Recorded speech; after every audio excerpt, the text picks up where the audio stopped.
창세기를 가장 간략하게 설명한다면 창세기는 시작의 책이다라고 이해하시면 됩니다. 그래서 창세기를 읽으시기 전에 창세기는 모든 것의 시작을 담고 있는 책이지라고 하는 마음으로 시작하는 것입니다. 그렇게 읽어가시면 창세기 속에서 매우 많은 시작을 발견하게 됩니다. 이 땅이 어떻게 시작되었는지, 그리고 사람이 어디서부터 시작되었는지, 죄가 어떻게 시작되었는지, 민족이 어떻게 시작되었는지, 하나님의 역사와 하나님의 목적이 어떻게 시작이 되었는지를 창세기를 통해 발견하게 되는 것이죠.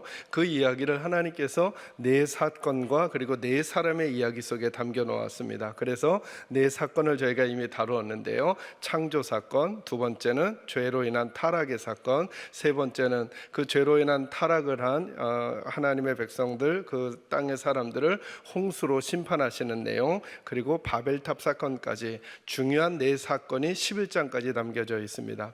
그리고 이제 오늘부터 다루게 될 내용에는 네 사람의 이야기가 나옵니다. 어찌 보면 이 네 사건의 이야기와 이 네 사람의 이야기가 쌍을 이루게 되는 것이라고 할 수 있습니다. 이제 하나님께서 창세기 12장부터 뭘 회복시켜 가시느냐 하면 하나님의 나라를 회복시켜 가는 거예요. 그걸 하나님의 사람들 네 사람을 통해 그 밑그림을 그려주시고 예수님을 통해 그것을 이루어 가시며 예수님이 재림하실 때 완벽한 하나님의 나라가 이루어지게 될 거예요. 그래서 제가 오늘 여러분에게 이 서론의 말씀을 가볍게 드렸는데 염두에 두어 놓으셨다가 오늘 이제 아브라함의 삶을 살피게 될 텐데요. 아브라함의 삶을 살피게 되면 아브라함의 모든 삶을 못 살피니까 그의 인생 여정 가운데 아주 특이한 사건 몇 가지가 있어요. 그래서 일반 사람들이라면 그걸 잘 할 수가 없는 일인데 그가 하는 몇 가지 사건들이 있어요. 그 세 가지를 먼저 살피고 왜 그가 그렇게 했는지를 여러분과 나눌게요. 여기 한번 어딜 보시냐면 12장 1절 먼저 읽겠습니다. 아브라함이 보이고 있는 그의 인생의 특이한 모습 세 가지.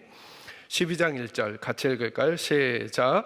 여호와께서 아브라함에게 이르시되 너는 너의 고향과 친척과 아버지의 집을 떠나 내가 내게 보여줄 땅으로 가라. 아멘. 아멘. 거기 하나님 뭐라 그러시냐면 아브라함이 살고 있던 곳에서 어느 땅으로 보내요. 자, 이 이미지 생각해 놓으셔야 돼요.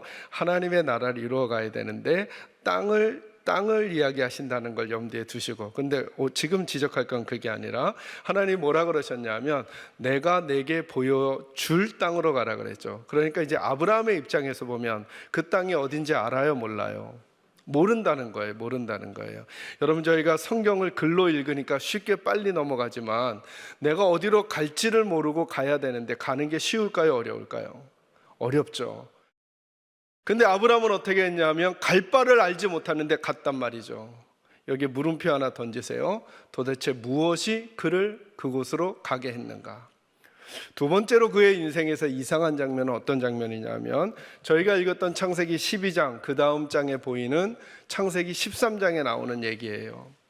아브라함이 누구와 함께 이제 그 여행을 가냐 하면 그의 조카 롯하고 그 여행을 같이 간단 말이에요. 한번 좀 들어보셨죠? 그런데 그들의 목자들이 땅에 기거하면서 이제 목양을 하는데 양이 자꾸 늘어나고 그들의 소유가 늘어나는 거예요. 그러니까 아브라함과 롯의 밑에 있었던 목자들이 서로 다투는 거예요. 왜냐하면 먹을 거가 없어지니까 사람은 많아지는데 자꾸 다투는 거예요. 그래서 아브라함이 어떻게 하냐면 이렇게 해요. 자, 창세기 13장 8절 말씀으로 와보시기 바랍니다.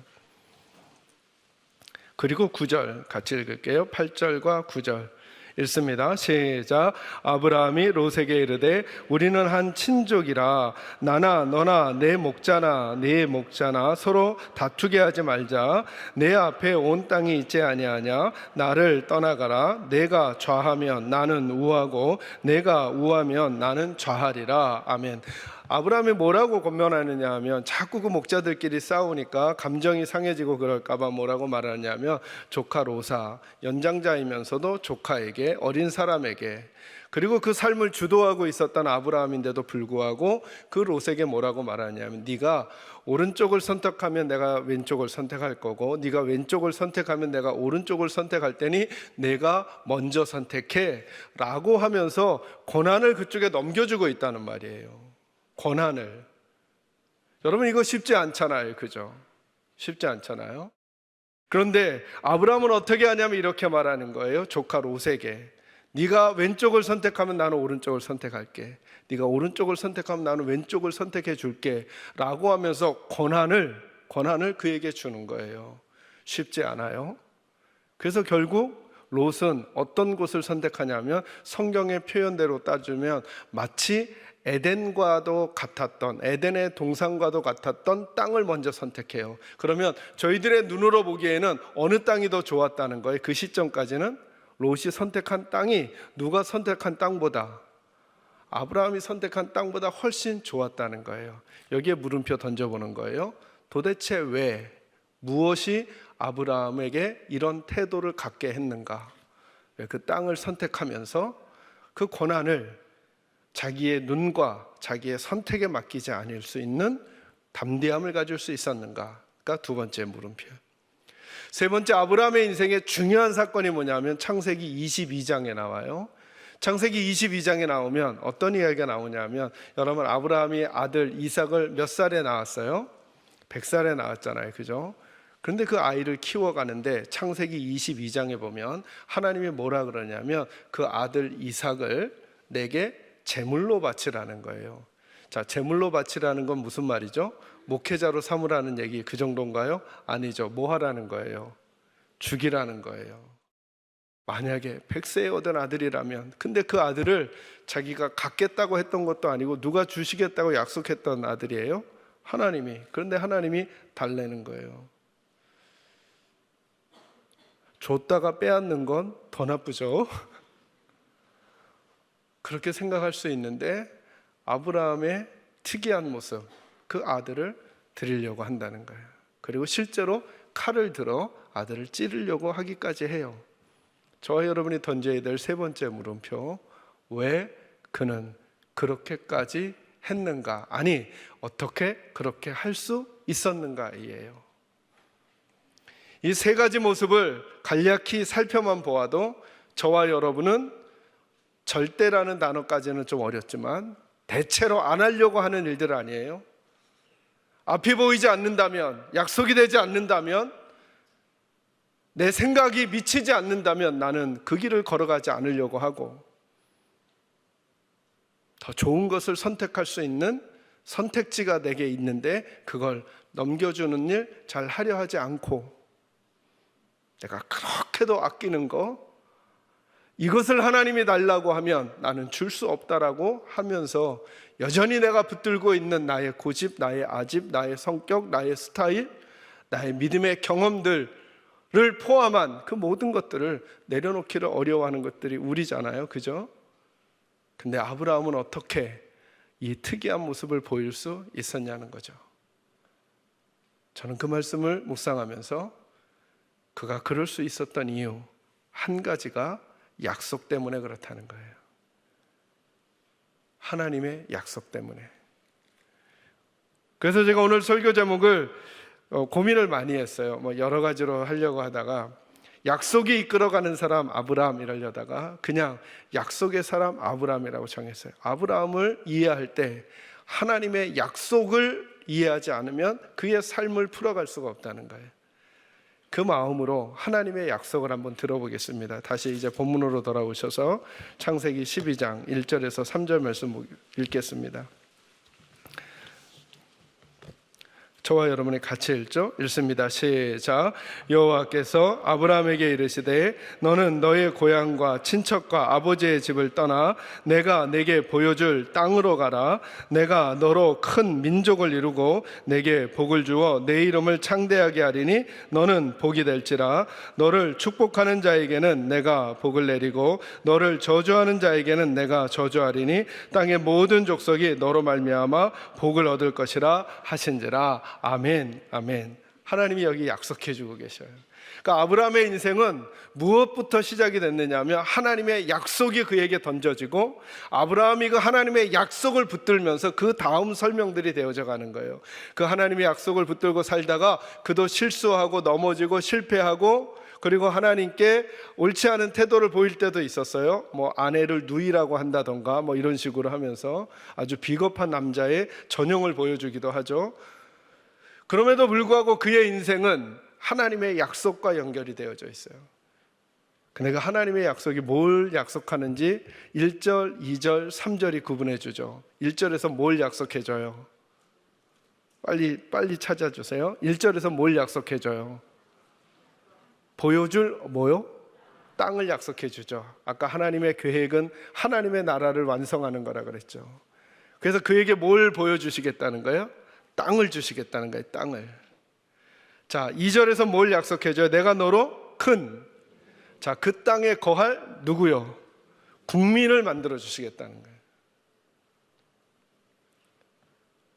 그러니까 여러분, 저와 여러분이 예수님께 부르심을 받아서 하나님 나라의 사람으로 산다는 게 무슨 말이냐면, 하나님이 저와 여러분에게 아브라함의 믿음의 유업을 이삭과 야곱에게 주었듯이 우리들에게 그 믿음의 유업을 받게 하시거든요. 하나님이 우리에게 주시는 약속이 뭐냐? 하나님이 분명히 우리에게 하나님의 땅을 가져다 주실 거라는 거예요. 아브라함의 이야기가 너무 재밌죠? 그 땅이 어딘지 보여요? 안 보여요? 안 보여요. 여러분, 천국이 어딘지 보여요? 안 보여요? 그러나 있을까요? 없을까요? 있어요. 그걸 약속으로 받고 그 땅을 향해 나아가는 거예요.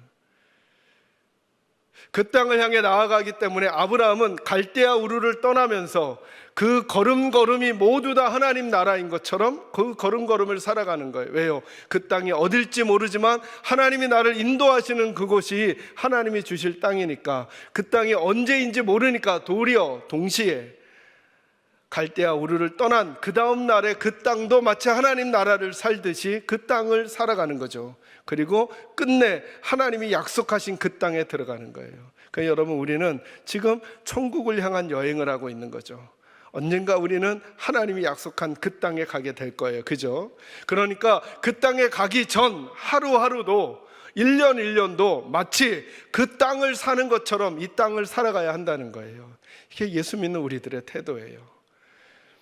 이 땅을 아무렇게나 막무가내로 살다가 죽어서 천국 가는 게 아니라 천국으로 우리를 인도하실 그 땅이 분명히 있기에, 그 나라가 분명히 있기에 오늘 하루하루 우리를 인도하시는 하나님의 시간들을 하나님 나라를 살듯이 하는 태도로, 마치 여기가 천국인 것 같은 태도와 자세로. 여러분, 질문할 테니까 마음으로만 한번 생각해 주세요. 만약에 오늘 여기가 우리의 천국이라면 여러분 어떤 표정을 지으실 거예요? 천국이라면 어떤 마음가짐으로 다른 분들을 만날 거예요? 천국이라면 어떤 태도로 주어진 일을 하실 거예요? 라고 하는 질문을 던지면서 하루하루를 살다가 주님 나라에 가는 거예요. 아브라함은 이제 하나님이 보여주실 그 땅, 하나님이 지시할 그 땅, 하나님이 들어가게 하실 그 땅에 가기까지 오늘이 그곳인가? 내일이 그곳인가? 하면서 그 땅을 정성스럽게 그리고 귀하게 여기며 그 걸음을 걸어갔을 거잖아요. 저와 여러분에게도 그 지혜가 있기를 주의 이름으로 축원합니다. 하나님이 해주신 두 번째 약속이 뭐예요? 하나님이 끝내 큰 민족을 이루게 하실 거라는 거예요. 이게 무슨 말이에요? 하나님 나라의 백성들을 우리가 구원하는 것보다 누가 구원할 마음을 더 많이 갖고 계시냐면 하나님이 하나님 나라 백성들을 구할 마음을 더 많이 가지고 계신다는 거예요. 그러니까 사실은 전도는 우리가 하는 게 아니라 하나님이 하시는 거예요. 그럼 우리는 뭐냐? 하나님이 하시는 전도의 방해물이 될 것인지 아니면 통로가 될 것인지의 싸움인 거예요. 여러분, 우리가 평생 살면서 하나님의 나라로 다른 분들을 전도하고 인도하는데 방해물이 되기가 쉬울까요? 통로가 되기가 쉬울까요? 이 질문 어려우면 예수님 믿고 있는 여러분, 우리 아내들은 남편이 여러분을 통해 교회에 나올 가능성이 많은가요? 여러분이 교회에 못 나오게 하는 방해물이 될 가능성이 많은가요? 한번 물어보는 거예요. 남편들도 거꾸로, 부모들도 내가 우리 자녀들이 날 보고 주님께로 나올 통로가 될 가능성이 많은가? 장애물이 될 가능성이 많은가? 만약에 우리가 주님께 다른 이들을 인도할 수 있는 통로가 되려면 무슨 생각부터 먼저 해야 되냐면 하나님의 약속을 믿어야 돼요. 하나님이 큰 민족을 이루게 하실 거예요. 하나님의 나라는 겨자씨 한 알과 같지만 나중엔 새들이 와서 깃들일 나무가 될 거래요. 이거 누가 만들 거라는 거예요? 하나님이 만드실 거라는 거예요. 그러니 저와 여러분은 오늘 이 아침에 한번 이렇게 묻는 거예요. 나는 그 하나님의 일에 회방꾼인가 아니면 하나님의 일에 통로가 되고 있는가? 근데 아브라함에게 하나님이 약속해 주셨어요. 그래서 아브라함은 그림을 그리기 시작했어요. 그래, 내가 큰 민족을 만드는 게 아니라 나는 지금 자식도 없고 아무것도 없는데 하나님이 큰 민족을 이루겠다고 하시니 그 하나님의 약속을 믿고 그의 삶 속에 그분을 보이는 거죠. 여러분, 하나님께서 이삭을 바치라고 하는 게 뭐예요? 이 아이가 죽으면, 이 아이가 없어지면 뭘 못 만들어요? 큰 민족을 만들 수가 없어요.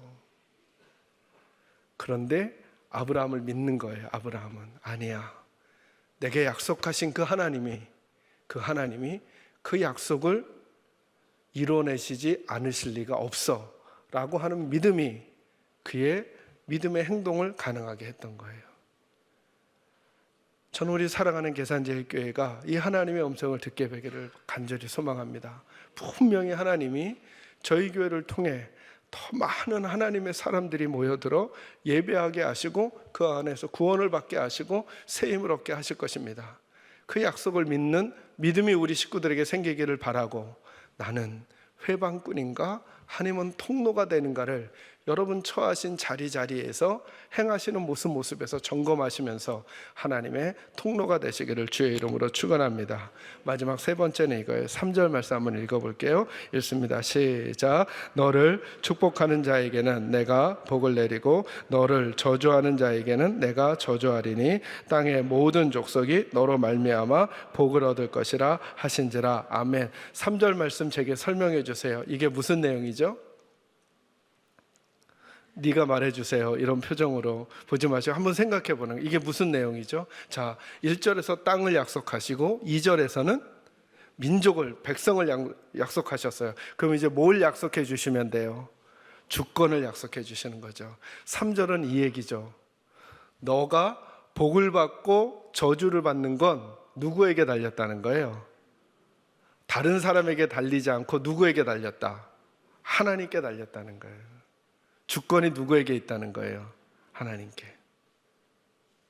그러니까 아브라함아, 너는 앞으로 인생을 살 때 상황이 너에게 뭐라고 말하는지, 주변 사람이 너에게 뭐라고 말하는지에 따라 흔들리지 말아라. 너를 축복하는 것은 누구에게 달려 있다는 거예요? 하나님께. 그러면서 말씀하시죠. 나는 널 끝내 복되게 할 거라는 거예요. 그걸 어떻게 약속하냐면, 아브라함아, 이제부터 다른 사람이 너를 축복하잖아? 그럼 내가 이 사람 축복해 줄게. 근데 다른 사람이 너를 저주하잖아? 그럼 내가 이 사람 저주할 거야. 이 말이 무슨 말이에요? 너는 누가 책임진다는 거예요? 넌 내가 책임져. 넌 내가 책임져. 넌 내가 책임져. 왜 창세기 13장에 아브라함은 롯에게 그 땅을 선택할 권한을 먼저 줄까요? 나는 누가 책임지니까? 하나님 책임지시니까. 뭐가 책임지는 게 아니라, 어디로 가는지가 책임지는 게 아니라 하나님이 책임지니까. 그는 그의 주권을 온전히 하나님께 드려요. 왜요? 하나님의 약속 때문에. 이제 우리 스스로에게 한번 묻는 거예요. 우리에겐 그 약속이 있냐는 거예요. 나는 그 약속 때문에 사냐는 거예요. 약속 때문에 사는 건지, 여기 보니까 그러잖아요. 너를 축복하는 자에게는 내가 복을 내리고 너를 저주하는 자에게는 내가 저주하리니 땅의 모든 족속이 너로 말미암아 복을 얻을 것이라, 이렇게 말씀하세요. 저는 저희 교회가 이런 교회가 되었으면 좋겠어요. 그러니까 남의 평가에 너무 영향을 받지 말라는 거예요. 왜요? 다른 사람이 날 아무리 저주해도 누가 우리 편 내주실 거라는 거예요? 하나님이 내 편 내주실 거라. 믿으시면 아멘 하세요. 여러분은 요즘 어떤 평가를 듣고 계세요? 여러분은 요즘 여러분 스스로에게 어떤 평가를 내리고 계세요? 그러나 만약에 여러분들이 하나님 나라의 백성이고, 그리고 하나님이 여러분의 편이라는 사실이 확실하다면 하나님이 여러분을 책임져 주실 거예요. 문제는 이거예요. 다른 사람에게 좋은 칭찬을 받는데, 다른 사람이 나를 알아주는데, 다른 사람이 내 옆에 붙어 있는데, 이거 점검하는 거예요. 하나님이 내 편이신가? 하나님이 내 편이신가? 하나님이 내 편 아니잖아요? 그러면 안 되는 거예요. 하나님이 내 편이시면 다른 사람이 뭐라고 말하든 거기에 저와 여러분의 인생을 휩쓸릴 이유가 없다는 거예요. 동시에 이런 거죠. 그리고 이제 우리도 다른 이들 축복하는 거죠. 우리 교회가 더 아름다운 교회가 되는 방법, 우리 교회 성도들이 더 복된 성도들이 되는 방법, 이거잖아요. 복을 이렇게 하라는 거잖아요. 여러분들이 다 아브라함의 후손들이잖아요. 그죠? 복을 받으려면 하나님의 사람들은 다른 이를 축복해야 돼요. 저는 그래서 저희 교회가 축복하는 교회가 되었으면 좋겠어요. 저희 교회가 축복하는 성도들이 많아지셨으면 좋겠어요. 복은 내가 움켜잡는다고 복이 되는 게 아니라 더 많은 곳에 더 많은 이들에게 흘려보내고 도와줄 때, 말씀하시잖아요. 그러니까 만약에 이런 생각을 하는 거예요. 우리 옆에 아브라함이 있다고 가정하면 우리가 복 받으려면 어떻게 해요? 하나님께 복을 달라고 하는 게 아니라 누구를 축복하면 돼요? 내가 가지고 있는 물 한 그릇을 아브라함에게 대접하면 하나님 그거 기억해 놓으실 거라는 거예요. 왜요? 네가 누굴 대접했으니까, 아브라함을 대접했으니까 나 그거 기억해 놔. 그리고 거기 복 줄 거야. 너무 무서운 얘기죠? 근데 만약에 그 아브라함을 향해 우리가 칼을 겨눴잖아요. 그럼 하나님 기억해 놓으시겠다는 거예요. 아브라함에게 뭘 거녔기 때문에? 칼을 거녔기 때문에 내가 너에게 칼을 거닐 거야 라고 말씀하시는 거예요. 그러니 우리 사랑하는 계산제일교회는 하나님 앞에 하나님께 저희가 받은 은혜와 복이 많잖아요. 그 은혜와 복으로 더 많이 흘려보내고 사역의 지평과 그리고 돕는 지평들 자꾸 넓혀가야죠. 우리가 얼마나 많이 모아놓았는가, 얼마나 많이 모이는가, 얼마나 큰 일을 하고 있는가의 문제가 아니에요. 제가 우리 장로님들과 늘 정식당을 할 때마다, 제가 담임 목사가 돼서 작년 12월까지 한 번도 변하지 않고 장로님들과 결의했던 게 뭐냐 하면, 해마다 국내 선교지와 국외 선교지를 더 넓혀가고 늘려가면서 후원하기로, 우리 재정이 얼만데요? 를 따지기 전에 이 일은 늘 하기로 해마다 결정해왔고 지금까지 해왔어요. 여러분, 이게 훨씬 낫잖아요. 우리끼리 막 아끼려고 해서 조금 아꼈는데 하나님이 점점점 그 축복의 크기를 줄이시는 것보다 우리가 더 많이 흘려보내고 더 많이 흘려보낼수록 하나님께서 더 많이 베풀어 주시면 그것이 훨씬 더 복된 것이잖아요. 여러분 개인도, 여러분 가정도, 우리 교회도. 여러분을 축복합니다. 우리 교회는 축복하는 교회가 되기를 주의 이름으로 축원합니다. 축복하는 성도들이 되기를 주의 이름으로 축원합니다. 저는 우리 부목사님들과 저도 다른 목사님들보다 더 많이 너그럽고 더 많이 베풀 수 있는 목사들이 되기를 소망합니다. 왜요? 우리의 복의 근원은 하나님이시기 때문에 그렇습니다. 아브라함은 이 말을, 그의 인생을 시작하는 이 단어, 이 한 구절 한 구절에 그 약속을 마음에 품고, 때로는 실수하고 때로는 연약하고 넘어졌지만 그의 삶의 물줄기에 이 약속을 붙들고 하나님의 나라를 이루어 가시는 하나님의 일에 그 통로가 되는 첫 번째 부름의 사람이 되어 창세기를 기록하고 있는 거예요. 저는 우리 식구들에게도 이런 분들이 많아지기를 주의 이름으로 축원합니다. 그 사람이 하나님의 말씀을 쫓아가는 것이고 그 사람이 제단을 쌓으며 예배하는 거예요. 그래서 여러분, 말씀을 따라가고 제단을 쌓는 것은 단순히 종교적 행위를 하는 게 아니라 저와 여러분 마음속에, 그래요 하나님, 저는 하나님의 약속을 믿고 하나님이 이루실 하나님의 나라와 하나님의 백성들과 그리고 하나님의 주권을 존중하며 저는 살겠습니다를 말씀을 따라가는 행위 속에, 그리고 하나님 앞에 예배하는 행위를 통해 보이는 거예요. 그는 예배와 말씀은 너무나 소중한 것이죠. 그래서 4절에 보니까 아브라함이 말씀을 쫓아갔다 이렇게 말하죠. 8절 말씀에 7절 8절에 보면 그가 하나님 앞에 뭘 쌓았다 그래요? 제단을 쌓았다 그랬죠. 예배는 저희의 인생을 바꾸는 일이에요. 말씀은 저희들의 인생에 힘을 가져다 주는 일이에요. 말씀과 예배하면서 하나님의 약속을 붙들고 여러분의 인생을 하나님의 축복의 통로로 살아가시는 복된 분들이 되시기를 주의 이름으로 축원합니다.